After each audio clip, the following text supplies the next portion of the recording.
Family, if you haven't picked up the Magnetic Project Manager, go pick you up a copy of this book. This book is an excellent read. It's a short read. It's one of those books that, looking back, I should have wrote a long time ago. So I'm excited. Again, this is at Barnes and Nobles, Amazon. Pick it up, support the cause. Now, with no further ado, let's get into today's episode. What could you achieve if you knew exactly when to push boundaries and how to do it without risking it all? I don't believe in breaking the rules, let's be clear, but I definitely believe in rewriting the rules. You see, rules was that all projects normally were led in a waterfall approach, which basically this means, family, is it was broken down in a process phase, cascaded downward in a sequential through 5 stages. It would be your requirements, your design, your implementation, your verification, and maintenance. However, in October 1st, 2017, PMI introduced something to us all, which was called the Agile Practice Guide. You see, the Agile Practice Guide really provides tools, situational guidelines to understanding the various of Agile approaches available to enable better results. This was really meant for project managers accustomed to a more traditional environment to adapt to more of a agile mindset. So, was that breaking the rules? Or was that adding additional value to how traditional projects were led? In today's episode, we're diving in the balance between playing by the book, or I should bring that playing by the book, or knowing when to actually break the mold. In today's episode is entitled, As a Project Manager, do you do things by the book or do you do things until someone says no? Point number one, know the rules before you break them. Understand the culture. Family, before you decide to deviate from the standard processes, before you try to unbreak, or I should say, break the framework or methodology you're working in, you need to know the rules so you can make an informed decision. Countless times I see people that will come in and don't even understand the processes and want to already make adjustments. You see, I remember when I was working, well, you mind if I share a story with you? I remember I was working in this organization and there was let's just call him Randy. Randy came in, he was a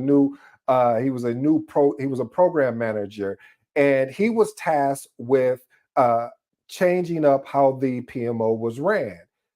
And before he even took time to understand, number one, the culture, number two, understanding the processes and standards, he already started pushing out changes.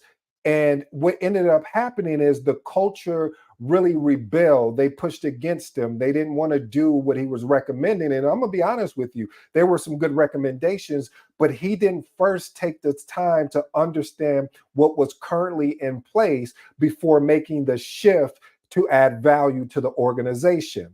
So here's my actionable tip. Invest time up front in learning industry standards, the PMBOK, which is the project management body of knowledge, the agile mindset, the frameworks, the methodology. Then use that knowledge to assess if a strict adherence is necessary for every project. Point number two, leverage cross-functional teams for fresh perspective. I love this. I love this approach. Matter of fact, I'm gonna give my call out. Message, if you're new to these episodes, anytime I say message, anytime I bring that word or that talk in that context, that means you need to stop what you're doing. Pay attention, because this is something that is going to help improve or move the needle a little bit farther when you're leading projects or if you make a decision to get in project management.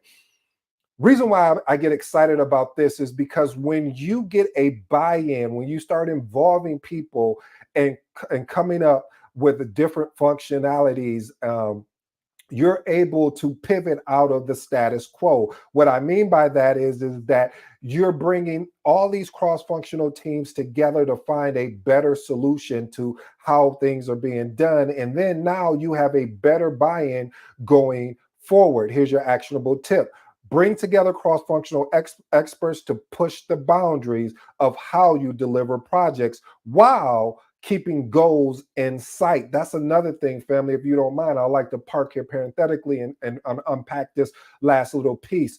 When we make the decision to push the boundaries, we still have to keep the main thing the main thing. The main thing is the goals of this project, the outcome of this project, the scope, integrity of this project, but still understanding how can we push the boundaries and still be able to move forward. Point number 3, you already knew it was coming if you haven't. Anytime I talk about documentation, because documentation beats what? Documentation beats conversation. So document these deviations. The reason why, and I'm sorry, point number 3, I get excited about documentation, but the reason why you want to document is because when you're deviating from an established process, proper documentation provides a clear rationale and protects you from any scrutiny later. This is why I always say documentation beats conversation, because when the scrutiny comes up, you just pull out the artifact and say, here you go, this is what we discussed about. So let's look at this actionable tip. Capture the why, the who, and what of the decision-making process, particularly when diverging from the norm. That is important, family. And reason why it's important, again, you want to be able not just to protect you, but you want to be able to protect your project team, as well as if you need to have a very crucial conversation with your stakeholders as well as your project sponsor, you have the documentation to back that up, and everyone is aligned. Point number 4, lead by example flexibility. Basically, you want to have a flexibility in project management. It doesn't mean chaos. It's about leading the team in adapting to project specific needs while keeping the end goal in mind. Here's a short story, family. I promise to keep it short. I remember I was leading this project, and one of the project team members was like, well, hey, we need to create WBS for this particular project. And I was like, it would be great. I really think it would meet a need, but it won't provide value because of how everything was already set up in place. And this would just be another artifact that people won't even take the time to pay attention to. I really believe we need to go this route, which was more of a software route where we can upload all of the requirements, and which automatically created it sent out the requirements of which each person was responsible for, or I should say tasks of which everybody was responsible for. And let me give you a little bit more context. This was more around a software development aspect. So building a WBS for this particular project, normally I would be all, hands up in the air, like, yes, let's do the WBS. But it just didn't make sense. And sometimes we can get so caught up in the artifacts and the methodologies that the whole point of the PMBOK is a standard guide. This is what it's meant for. And so if it makes sense and is going to provide value, we want to do it. And at the same time, keeping the end goal in mind. Here's my actionable tip. Demonstrate flexibility by showing adjustments in planning, resource allocation, as well as task execution can lead to better outcomes. Again, we want to focus on the outcome. If we do X, will it provide a better outcome for us for the project and provide better value? Point number 5, balance creativity with compliance. Listen, I've been working in compliance now for almost 4 years, 4 or 5 years. And one of the things I've learned over the time is that creativity does help when it comes to problem solving, but it has to be a balance. You can't be so creative with a solution that you just skip over what the compliance, regulatory, and safety is, especially when it comes to contracts. If you're in a contractual agreement with a client, a vendor, etc., you want to make sure that, okay, if we're taking a creative approach, we probably need to run this past the vendor or the client to ensure that we are not, first of all, voiding the contract that we both agreed on, or voiding the agreement we have agreed on with the client, vice versa. So Actionable tip: anytime you ensure that that any deviation from the standard practices are in line with compliance requirements, particularly in a regulatory sector.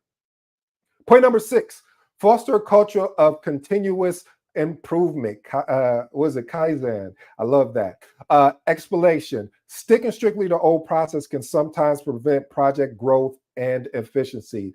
I remember that story that I heard about where there was someone that was cooking I think it was a chicken in a pot, and the chicken leg would always stick out of the pot. And the husband asked the wife, well, why do you always have the chicken leg out of the pot when you're cooking the chicken? And she was like, oh, well, see, my mother do that. She said, well, next time I talk with my mother, I'm going to ask her, why does she do that? So talks with the mother, and the mother said, well, the reason why I did it is because we had smaller pots and pans back then, and that's the only reason why the chicken stuck out.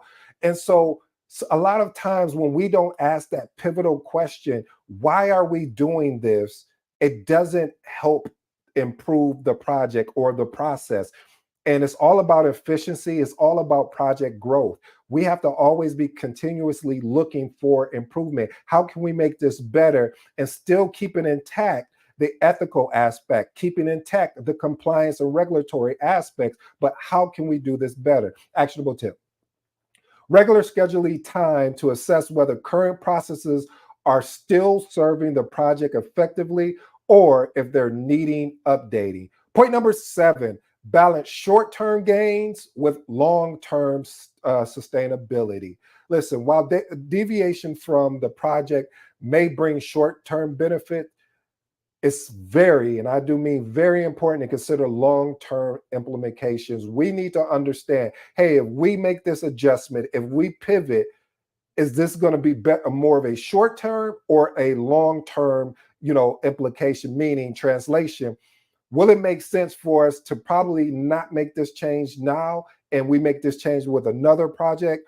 Or do we need to take advantage of this? And we understand this is a short-term benefit, but the long-term approach is to rectify everything. Here's an actionable tip: for every, and I say for each major decision, create pros and cons lists that include both short-term and long-term impacts. Use this guide for your decision making and to explain your rationale to stakeholders. Point number eight: use pilot programs. I love this. The reason why I love using pilot programs, because it gives you an opportunity to really test out new approaches on a much smaller scale before you make a major implementation. I've noticed, especially in the software space, what you'll notice is that someone may reach out to you if you're using their software and say, hey, we're getting ready to make a change, but we would love to have a beta testing group. Would you like to be part of this beta testing group?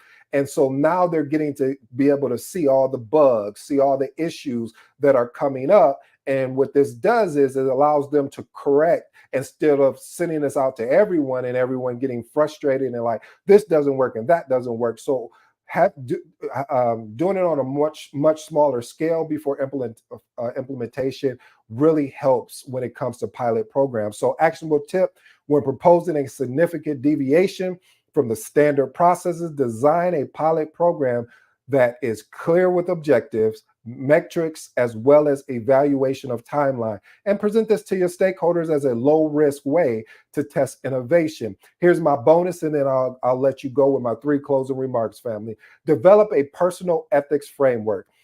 Message, family, the reason why I save this for last is because it's very important. If you stayed and you listened to this last point, the reason why this is important is because you have to have a clear set of personal principles, especially when it comes to navigating complex decisions in project management.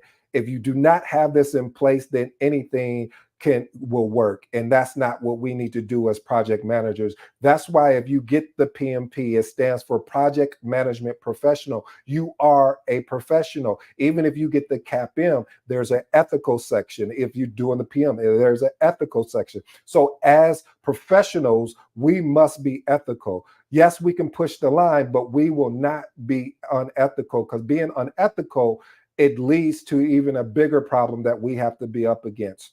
Here's my actionable tip: write down your core values and ethical principles as they relate to project management. Review these regularly and use them as your guide when you're faced with a difficult decision about a process adherence or deviation. Here's my three closing remarks: know the rules before you break them. Again, I told you the story about Randy. Understand the culture. Invest the time up front and learning industry standards. When you get ready to take the CAPM, if you're not already someone that has the CAPM, when you get ready to take the PMP, if you already don't have the PMP, if you're someone that's getting ready to take the ACP, just don't look at the PMBOK or the Agile Practice Guide when you're getting prepared to take that test. When you've completed that test, still go back and revisit it. There's some jewels in there. There's some gems that will be valuable to you as a project manager. Next point: document deviations. You already know how we do here. Documentation is always going to be conversation. That's why it's important to capture the why, the who, what of the decision making process, particularly when it comes to diverging from the norm. And then the final and the last one that we really discussed at the end here: you want to develop your framework for personal ethics, because it's going to be important when you have to match up and make a tough decision. Does this fit in your core values? Does this align with your ethical principles? If it does not, then you know you need to push back and use those two letters, NO. Well, family, I go by the name of ED. For all you smart and intelligent folks out there, that just simply means Ed. I truly appreciate you giving me this opportunity to deliver today's episode, because I understand, as a project manager, do you do things by the book, or do you wait till someone tells you no? Well, you need to have a balance, and you need to learn how to push against all odds. This has been a great opportunity. Until next time, I'm out.